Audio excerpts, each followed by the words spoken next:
Johnny, that's the original from Rebbe Balkan.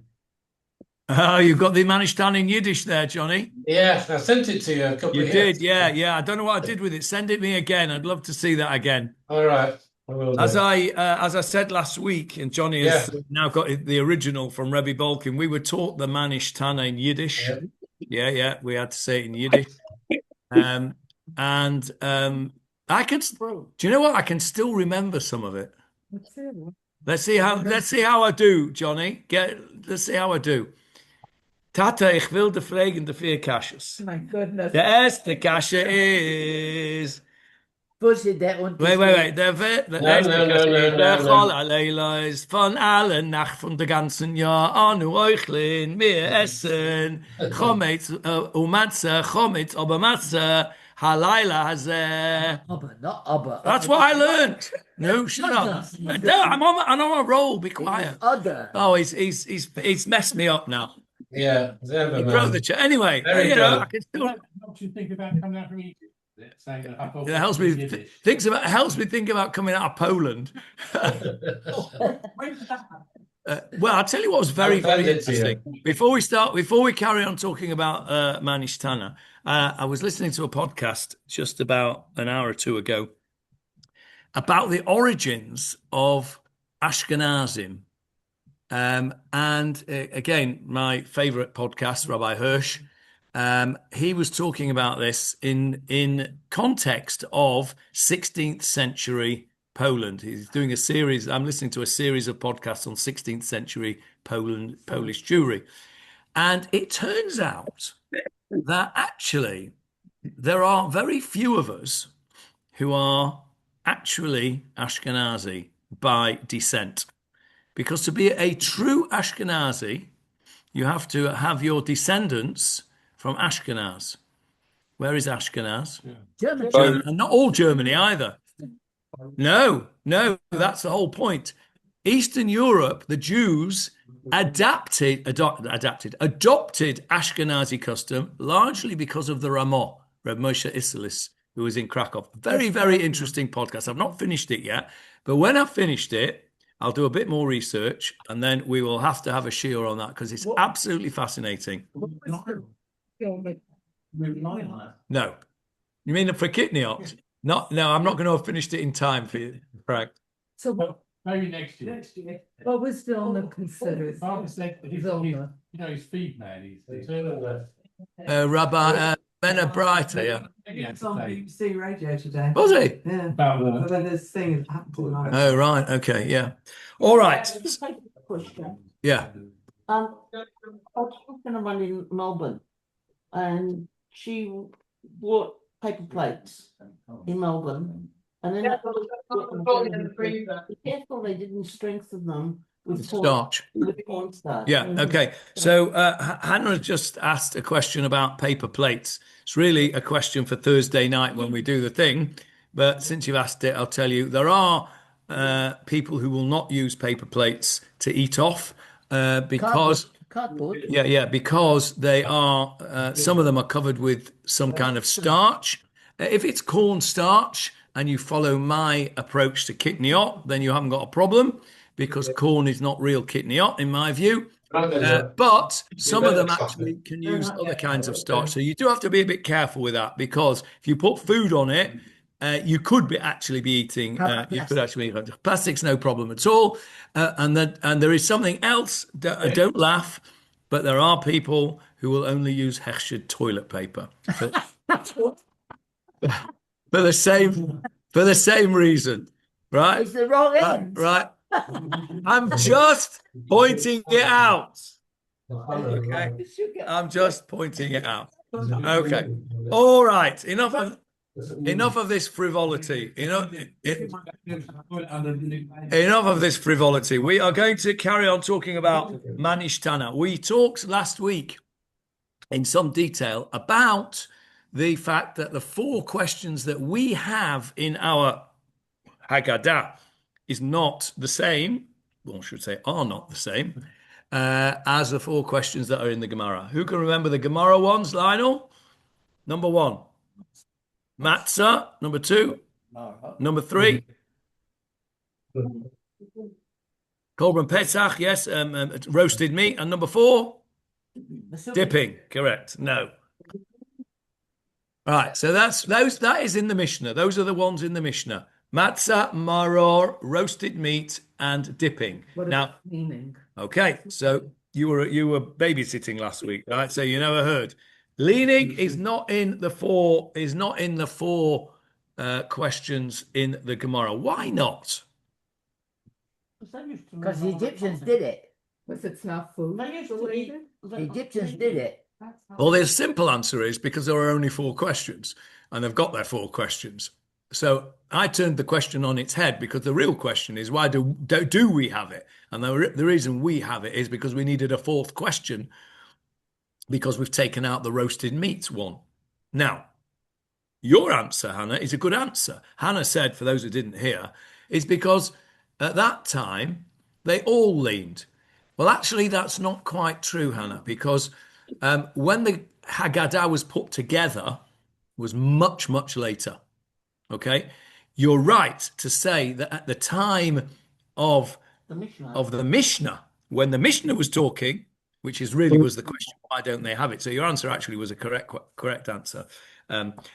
Everybody leaned. This was written at the time of the Romans, right? This was written. Rabbi Yehuda Nafsi wrote this in 200, shortly after the destruction of the temple. Roman Empire is still going strong. Greco-Roman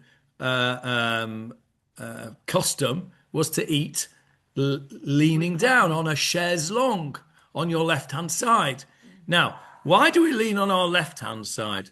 Is it best because it's for your digestion? Johnny? The sound was off. Sorry, excuse me. forgive me. That was Philip's phone. Sorry about Johnny? that, everyone. 1 second, Johnny. What did I just ask? Left side. Yeah, Why do we lean on the left? Johnny? Why do we lean on the left? Is it too, maybe something to do with your Everyone, digestion? be quiet. I want to listen to Johnny. Go on, Is it to Johnny. do with is it to do with your digestion? Okay, Johnny says it's to do with your digestion. Any other suggestions? It's on the left side. What? The heart is on the left The side. heart is slightly on your left-hand side. That's true. Aristocratic. So, So the aristocrats ate on the left side. why? Because they were high end. Keep their sword hand free. Yes, What? actually. Paul said to keep your sword hand free. Not because it's your sword hand, but because it's your right hand. Your right Because hand. everybody, 1 second, everybody was right-handed. They weren't really, but they were some people were left-handed. Of course they were. About 25% of the population today is left-handed. But what happened not that long ago, yeah, if you were living in England, at least, I don't know anywhere else, if you were living in England 100 years ago and you were left-handed, you were corrected. You were made to be right-handed. I think in America. Not even 100 years ago, 50 years ago, maybe? No, maybe longer. Wait a minute. No, not 50 years ago, Barbara. You're older than you think you are, Barbara. Right? But 100 years ago, for sure. 100 years ago. So everybody, back in the day, at the time of the Mishnah, everybody was effectively right-handed. And so if you're leaning on your right-hand side, you can't get at the food, can you? No. Because your right hand's under your belly. So you lean on your left-hand side to have your sword hand, or your eating hand, actually, free. That is the real reason why we lean on the left-hand side. Should I lean on the right? Theoretically, you should lean on the right, correct. Except if we're doing it to show that we're free, perhaps we shouldn't be leaning at all. And I'm going to come to that in a bit. Maybe not shortly, but in a bit. Right. So let's just stop and think. What is the reason that some of the rabbis give for leaning on the left as opposed to the right? Somebody said about digestion. Who was that? Yeah. Johnny said it was about digestion. Well, it's a bit like to do with digestion because the rabbis say that leaning on your right-hand side, you're more likely to choke. And why do you think they said that? Because somebody choked. What, when they leaned on the right-hand side by mistake and they choked? Could be. I suggest it's Which side is the esophagus on? The left side? in the or middle. right side? In the middle. It's in the Yeah, middle. yeah. So the answer, you're not far off the answer here. The answer is that I don't know if they knew this. I don't know how well they knew their anatomy, but you will all be familiar with the bronchial tree. Yeah. Yeah. So you've got the trachea, and you've got the two main bronchi that come out. One goes into the right lung, one goes into the left lung, and then it all branches out like a tree. Yeah, you must have seen those pictures. Yeah. Okay, so when you look at the bronchial tree, you have the trachea. I'm going to just put the camera down here so you can see. You have the trachea, which is meant to be central. If it isn't central, you've got a problem because you've got a tumor pushing it to the side. So it's meant to be central, and then it does not split off equilaterally. The right main bronchus is slightly Smaller. Bigger. It's the angle is slightly wait a minute, smaller or bigger. Anyway, it's straighter. The right lung has 3 lobes and the right- left lung has 2. More acute. Thank you very much. Obtuse and acute, right? So anyway, either way, the right main bronchus is straighter than the left main bronchus. Okay, comes off at a slightly straighter angle, and so therefore, if you are leaning on your right hand side, then food is meant to go down your esophagus. But if by mistake it goes down into your trachea, it could end up choking right into the right bronchus, right into the right lung, easier than if you was from the left bronchus. So that is the reason that the rabbis gave. It's not true.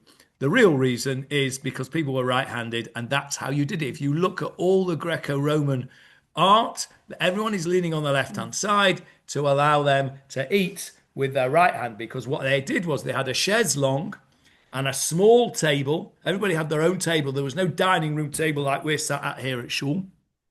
There was no dining room table. There was no dining room. You sat in the salon where there were a whole bunch of these chaises long, and each person had their own table, which is why, by the way, the correct, I said not correct, that's not the right word, the authentic old way of doing a Seder is the way we do it now, in the lounge, lying around on your couch, each individual with their own little table and their own Seder plate.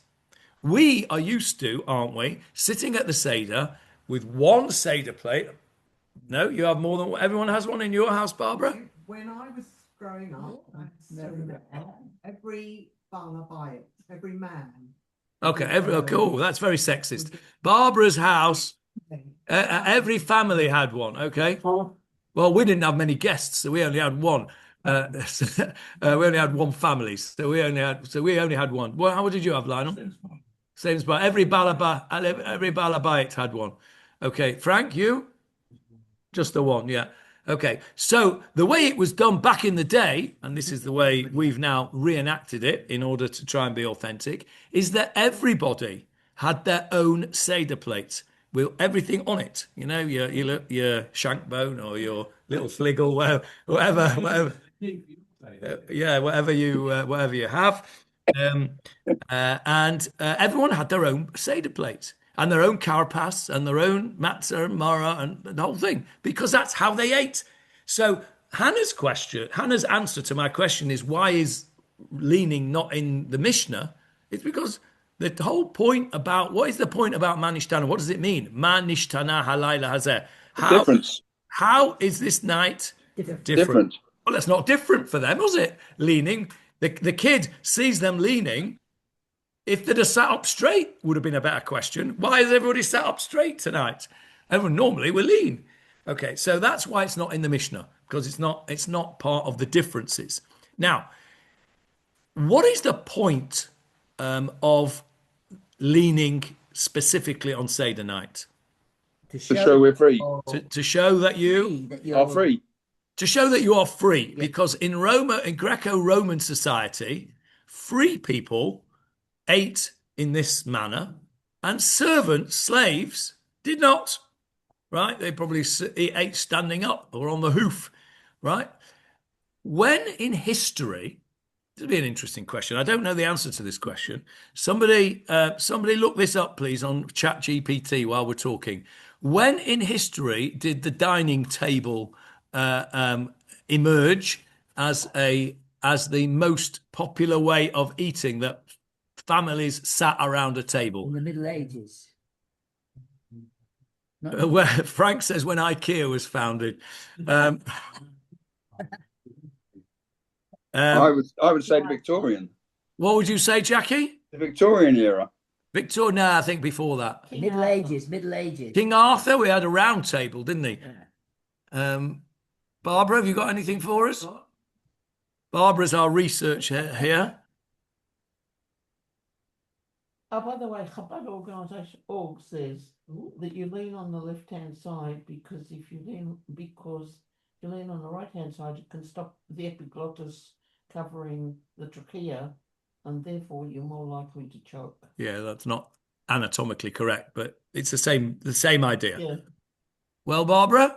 What's the During the 16th and 17th century, Johnny. Relatively late in human history, mainly between the 16th and the 18th century. Yes, you said 17th century, Johnny? Between the 16th and 17th century. Yeah. 16th, but yeah, our research here says the 16th and 18th century, something like that. So very, very late, relatively speaking, in history. So how did the people eat? With the plates on their laps? they ate. The free people ate lying on a chaise longue, Oh, yeah.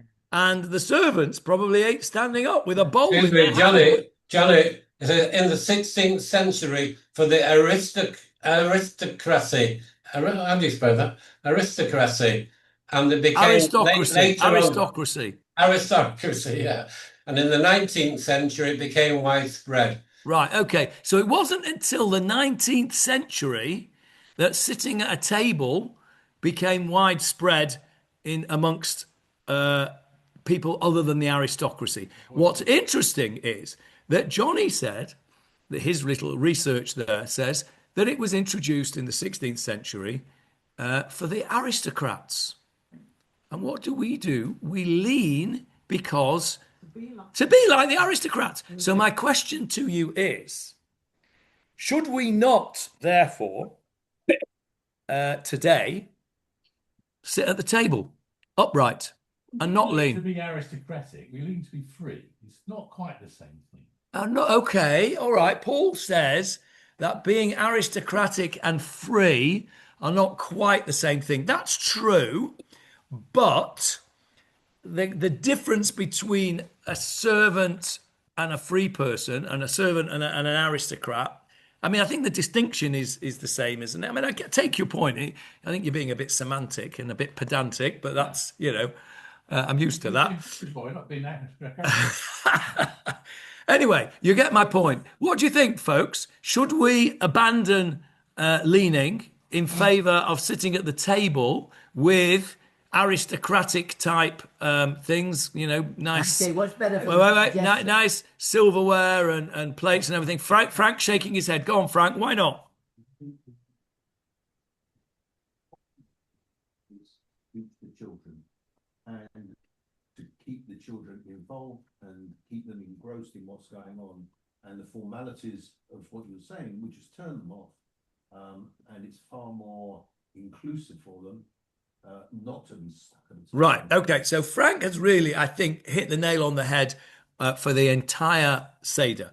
And Frank said the whole point of this exercise is to keep the children interested, to make the children ask, and that is why it's called Mah Nishtana. Why is this different?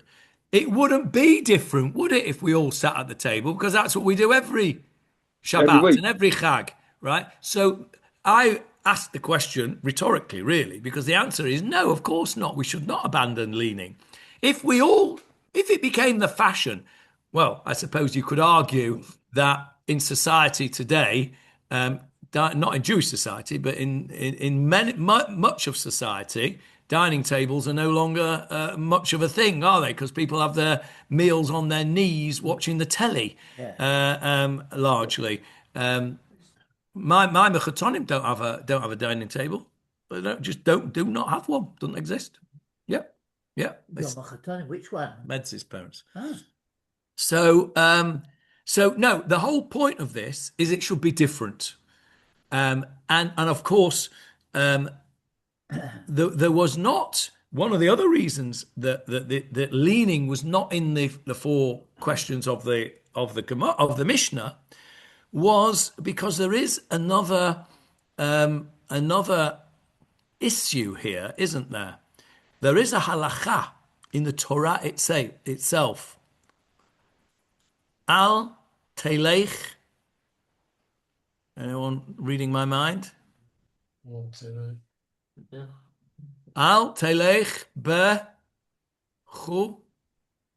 Bukategoi. chukat hagoy. Thank you, Jackie. Al telech bechukat hagoy. What does that mean?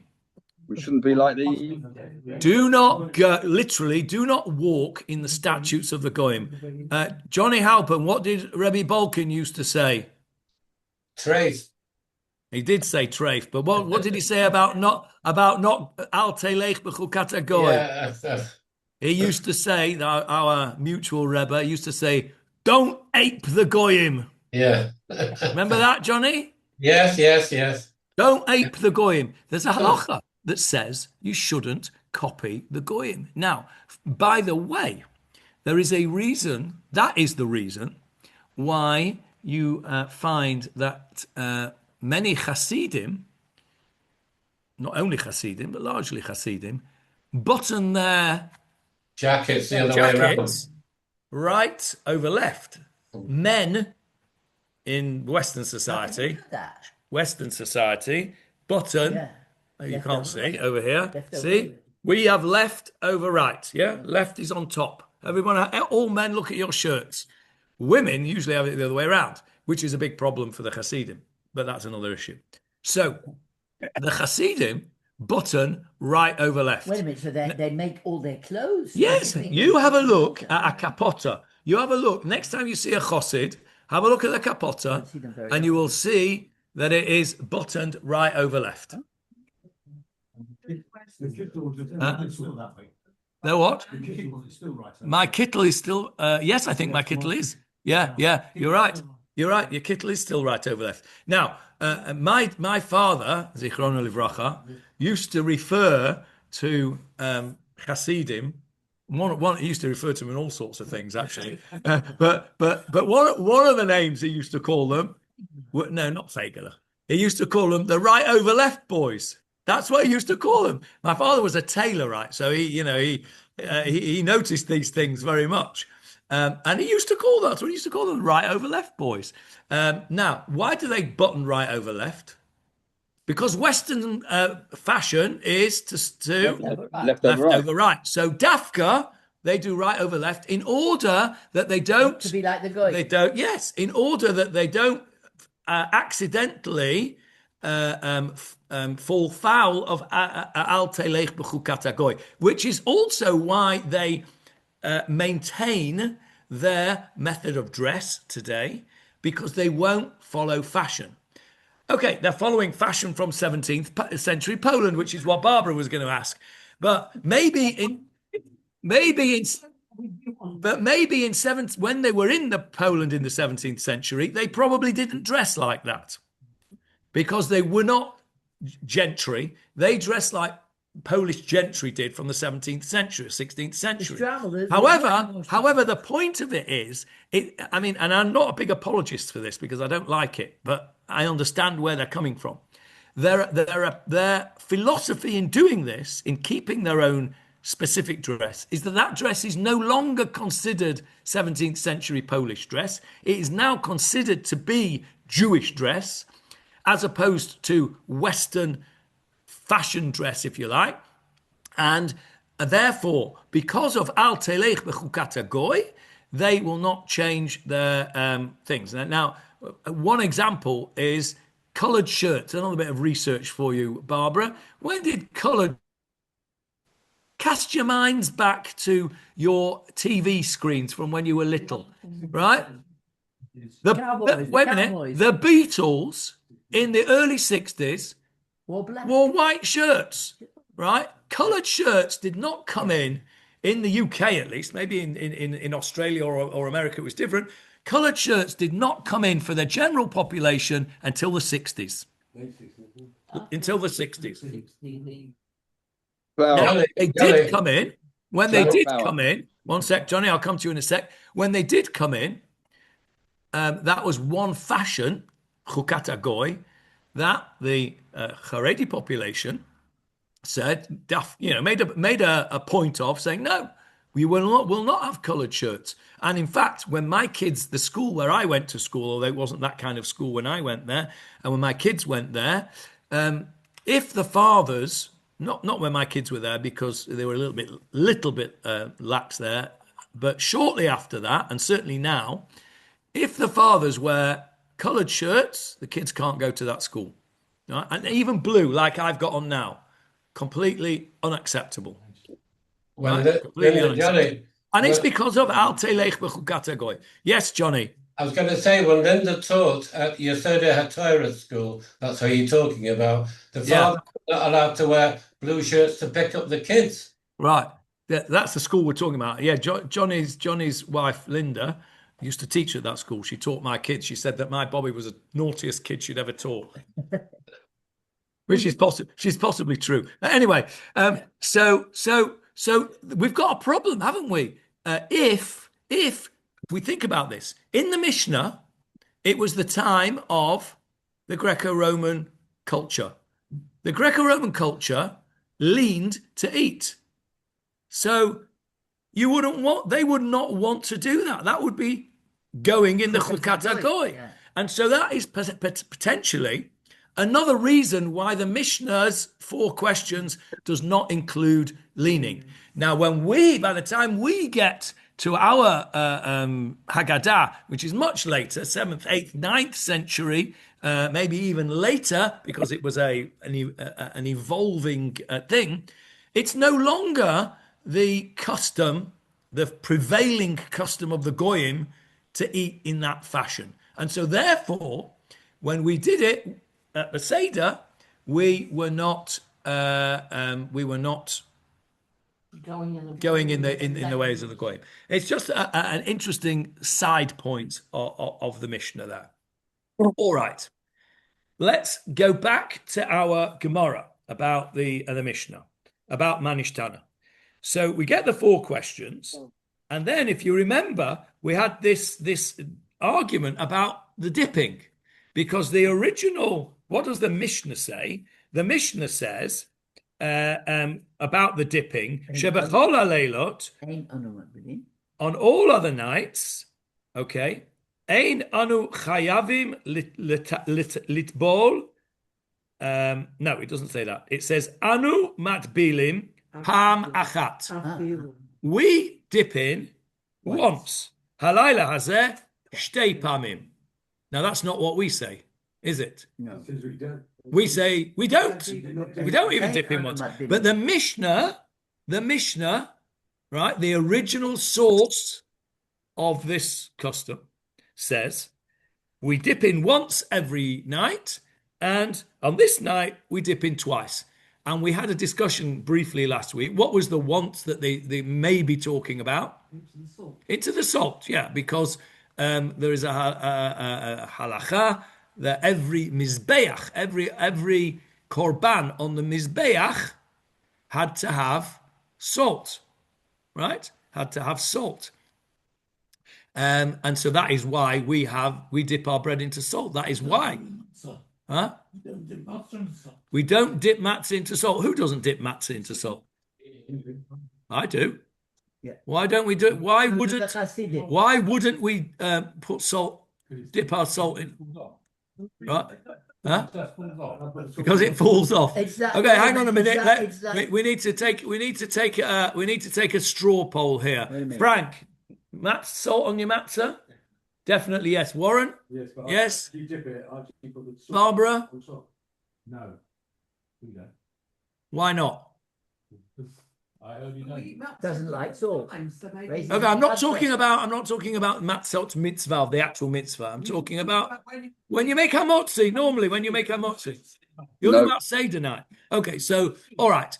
Lionel says you don't dip in your salt I personally never heard that. What's okay? We need to find out a source. Hang on 1 second. Anybody on Zoom, dafka, not dip their matzah into salt? Dafka, not just because you don't do it because you've forgotten, I don't. but dafka, not do it. And if so, why not?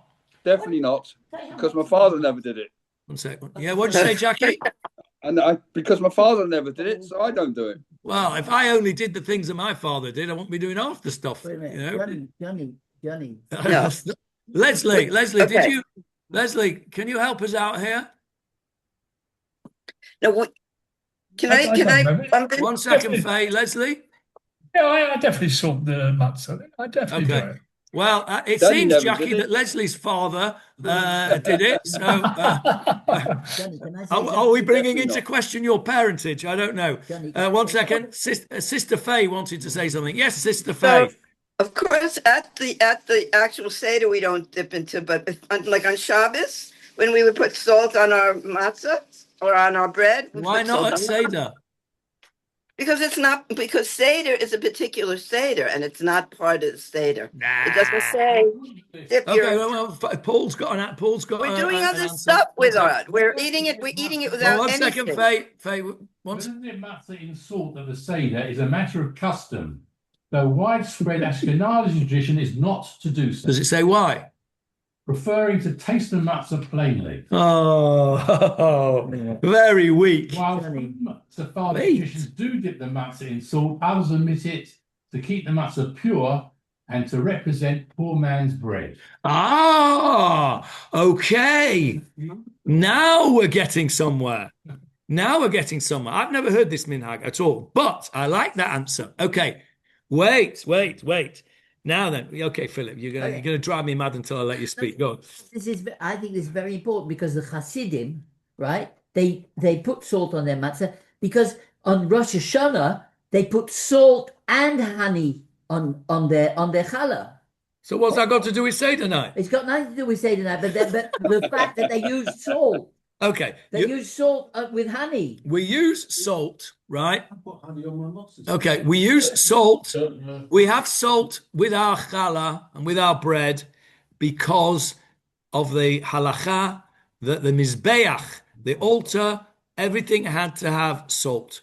On every korban had to have salt, and that's why we have salt. We are. There's no reason. There is no other than the reasons that Paul has suggested that we should be wanting to taste the matzah pure without salt, which I think is a pretty weak answer. But we'll come back to the poor man's bread in a minute. 1 second, Fran. Let me just finish this thought process. So if it's right that every korban has to have salt and that we enact our bread in salt because of that, there is no reason why we shouldn't do it on Seder night, because we have a Korban Chagiga and we have a Korban Pesach, both of which will have had salt. So I'm not impressed with that reason. However, I am impressed with a reason of poor man's bread, because, as Barbara pointed out, salt was very, very expensive. Has anybody ever heard the expression worth his salt? Yes. Right, and what does that mean? Rich man. A person who is worth his salt. Worth one person. Right, now where's the expression come from? Anybody know? Probably your salt as a measure of as a currency measure. Yes, it was a currency measure. Who was paid in salt? Roman soldiers. Roman soldiers were paid in salt. Thank you, Hannah. Roman soldiers were paid in salt, right? Because salt was a very expensive commodity. I need that back again, Goldie. I never read it. Salt was a very expensive commodity, and Roman soldiers were paid in salt, and that's where the expression worth his salt comes from. And as Hannah pointed out, it is also the root of the word salary. What is salt in French, Philip? Sel. Sel. Okay. Same word, right? In Latin, it is sal. Yeah. So salary, meaning how much you get paid, comes from the word salt. So salt was a very expensive commodity. Now that makes sense if we are saying that I'm just looking at Goldie's thing here. Lubavitcher Rebbe's custom was not to dip the matzah in salt. Okay, well that's good to know. So Does it take away the taste of the morrow, Johnny? So one second. So if we are saying halach ma'anya, this is the bread of affliction. Yes. Those poor servants definitely would not have had salt, because salt was an extremely expensive commodity. So now we've got a good answer and a good reason. Frank's not happy, and I'll ask him why not in a minute. But we now have at least got a decent reason, not the fact that you want to taste the matzah without salt. That's ridiculous. But to say that it is a... I've read it now. I've read it. To say that it's because of the bread of affliction and they would not have had salt, I like that idea. One second. So you've got other things that say to represent the sacrifices, the Hagiga and so on. They don't need the salt for that. No, on the contrary, if you've got sacrifices, you do need the salt. And maybe though, yeah, maybe you've got that. We don't need it. Maybe another reason. This is so interesting. Maybe another reason is because we do have salt already, don't we? We have salt water, right? Which we're dipping our carapace in. Now, okay, so why don't you dip? Yes, it would be Gabrox. You can't dip your matzah in the salt water because it would be Gabrox. Yes. Oh, yes. So here is a source, a biblical source for Gabrox. What a load of nonsense. No, Frank first. Come on, Frank. In the baking process of matzah, first of all, is salt added? So was it purely flour? No, God forbid. If salt goes in it, it cannot be used. It cannot be used at all. It's not. It makes it chametz. If you go back That's why it tastes so wrong. That we did once in the year and then twice. And I think if it was including the salt of making motzi, you'd say that on Seder we were actually dipping 3 times. Correct. I agree. So it's not so the two when we're talking about dipping at Seder to have the corollary of once, I don't think relates to.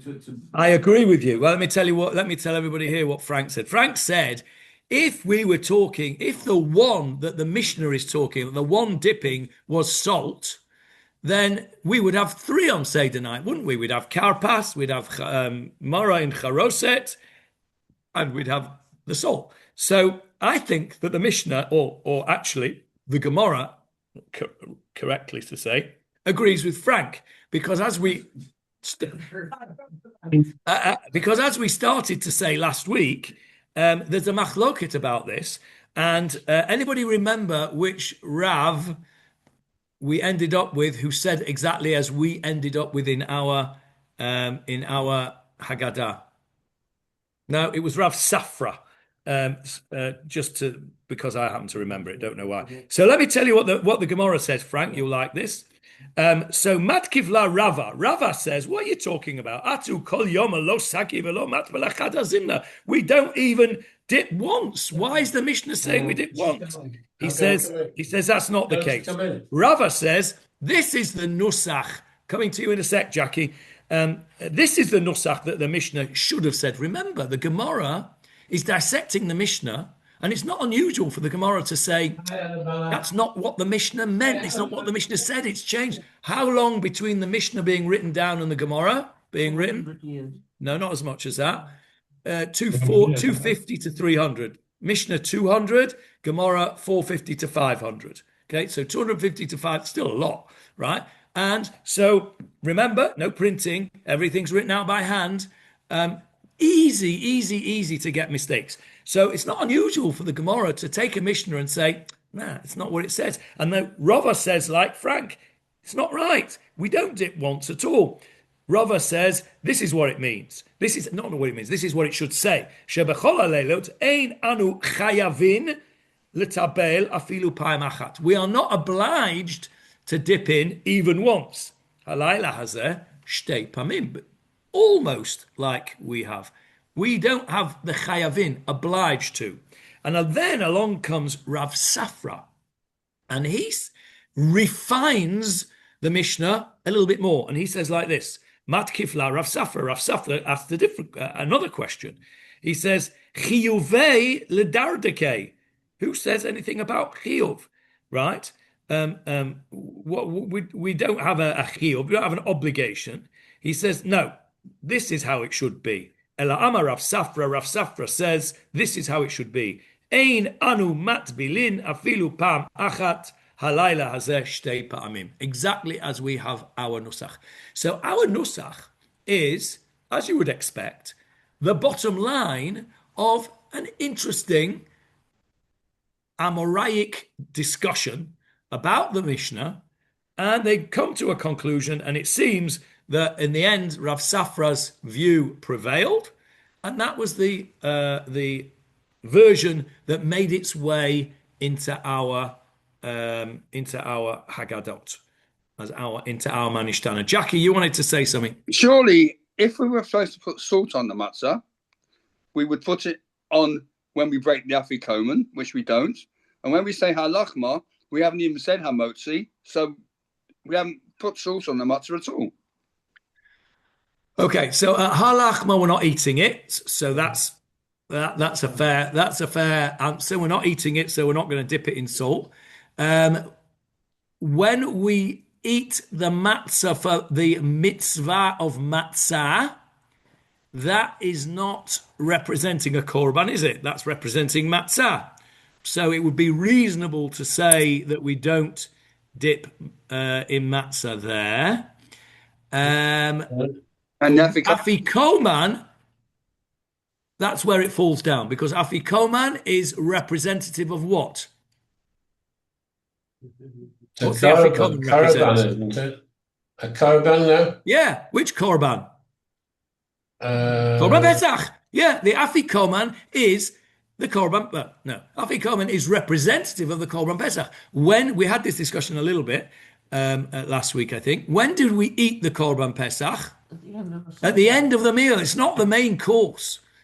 You know, that the main course is the korban chagiga, right? The korban Pesach was the kazayit of meat, which it was a mitzvah to eat, l'shem mitzvat korban Pesach. I'm sure that the halacha was that when you got round to the korban Pesach at the end, right, you would say, right, now we've eaten our food, out comes the korban Pesach, everybody gets their kazayit or whatever they get, and this is the mitzvah of Pesach. In the same as you would say, you know, when we put our tefillin on, we say, some of us say, l'shem yichud, right? This is the mitzvah, hineni, muchan, u'mezuman. When we do Sfirat HaOmer, what does it mean? Hineni, muchan, u'mezuman. What does that mean? Hineni. I am. Behold, here I am. Behold. Muchan. Ready. Prepared. Ready. U'mezuman. And invited, or another word for ready. I am prepared to do it. Yeah. I'm now about to do the mitzvah. I'm getting myself ready in the mindset of doing the mitzvah. Almost certainly, if there were Hasidim back in the day of the Korban Pesach, they would have had a hineni muchan and mezuman for it, because it was a particular mitzvah that you did once a year. We did the Korban. We did the Birchat HaIlonot on Shabbat here. After davening, we all went out. That's the Rabbanon. I've never heard that. That's not a Rabbanon. And yes, of course it's a Rabbanon. All those brachot are Rabbanon. But we went out to say the bracha on the blossom and on the tree, right? Once a year in Chodesh Nisan, there is a mitzvah to say a bracha on the trees. Okay? Your first time you've ever done it? Okay, I didn't do it. I was just watching. Okay, so when what Rav Yuval was talking about before is that this is a one-off mitzvah in the year. So you've got to concentrate and say, wow, I've got an opportunity. I'm here in Eretz Yisrael, and I've the beautiful trees with the blossom and the trees. I'm going to make a bracha. And you say the hineni muchan and muzuman.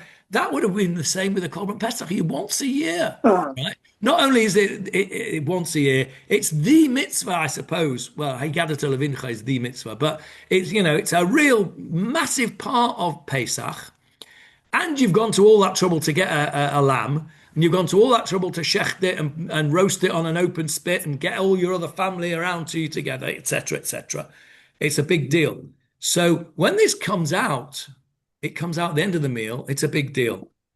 And the afikoman is representative of the Korban Pesach.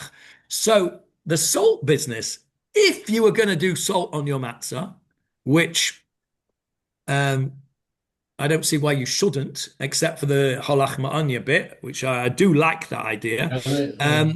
Then the time that you would do it is not at halach ma'anya, because we're not eating it, and not at motzi matzah, because that is the mitzvah of matzah, but at the time you eat the afikoman. You don't make a bracha. No, you've already made your. I'm not sure that the salt is connected to the bracha, but anyway, there is a salt. Does it not detract from the mitzvah of eating morrow, Johnny? Would it detract from the eating of morrow? Why would it detract from the eating because of morrow? Of the taste. Because of the taste. Well, you won't put salt on your morrow. No, morrow's not a korban anyway. The taste of morrow in your mouth to remind you of what's going on. The salt would take that taste away. Oh, I see. You mean if you had salt afterwards? Yes. Possibly. Okay. Yes, Hannah. Google says that Kabbalistic tradition of dipping, according to the teachings of the Kabbalah and their Rizal, it is customary to dip the bread, including matzah, in salt 3 times. That goes to what you said. It's got a Kabbalistic Google. Right.